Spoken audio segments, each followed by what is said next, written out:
Hello and welcome to Elections 101 in 5, brought to you by Yaga Africa and supported by the UNDP. This show is designed to enlighten you on key aspects of Nigeria's electoral process, but also simplify the newly passed electoral law.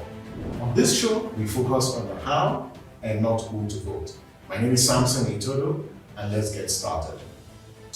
Do you know how a winner emerges in a governorship election? Last week we talked about how winners emerge in presidential election, and this week we're focusing on the governorship election. As usual, we went to the streets to gather the voices of Nigerians and what they think. And here is what they think.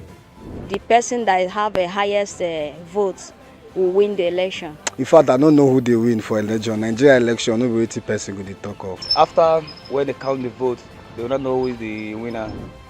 Interesting, I must say, the streets never fail.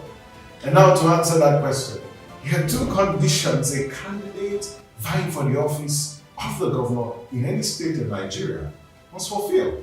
Two conditions. The first, he or she must have the highest number of votes cast at an election. So for anybody running for governorship elections in 2023, they must meet this condition. And that first condition is that they must secure the highest number of votes cast in the election. You can say they must secure majority of votes. Now, that is not enough. The fact that a candidate secures the highest number of votes in an election does not make them winners of the governorship election. They still need to fulfill another condition imposed by the Constitution. And what the Constitution says is that he or she, that candidate, beyond securing the highest number of votes, must secure not less than 1/4 of all the votes cast in each of at least 2/3 of all the local government areas in the state.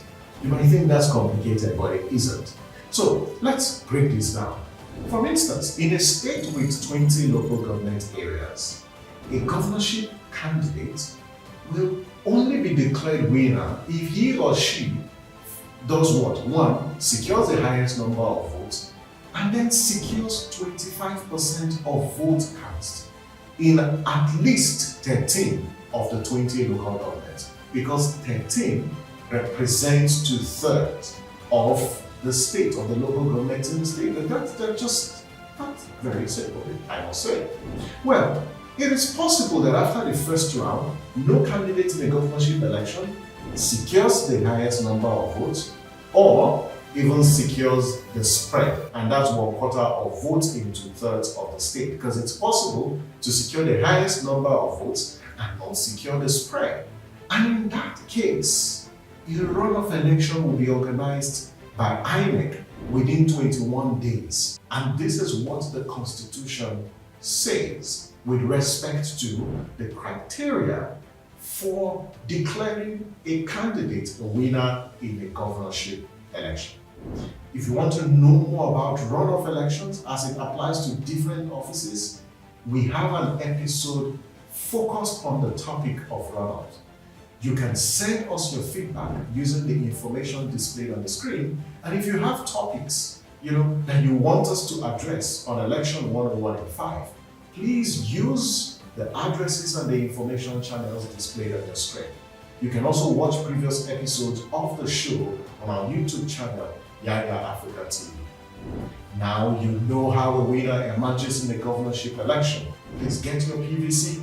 Be ready to vote on February 25th and March 11, 2023, because our lives depend on it. I'm Samson Itodo. See you tomorrow as we focus on another critical aspect of Nigeria's electoral process. Bye for now.